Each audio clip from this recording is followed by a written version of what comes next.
Hinikayat ni AFP Chief of Staff General Romeo Browner ang publiko na gamitin ang kanilang karapatang pumili ng iboboto para maituwid ang direksyon ng bansa. Gamitin natin yung boses natin, yung kaisa-isang boto natin para maituwid po yung gusto nating maituwid sa ating gobyerno, sa ating society. No? Let us use this, let us use our right of suffrage in the proper way. Gamitin po natin yon para maituwid natin yung direksyon ng ating bansa at yung future ng ating ng ating bayan at ng ating mga kababayan.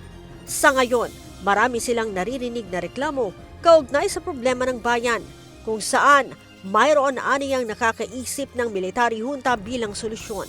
Naririnig naman po natin na maraming mga complaints. Maraming problema ang ating bayan. Ang iba po, ang iniisip nila na solusyon ay magkaroon ng military coup d'etat or military junta. Hindi po yun ang solusyon. Ito pong eleksyon, dito po tayo magtuon ng pansin, ayusin natin yung eleksyon natin. Kaugnay nito, tiniyak naman ni General Browner na handa ang AFP sa pagbibigay ng seguridad sa paparating na halalan sa pamamagitan ng paglaban sa mga peace spoilers.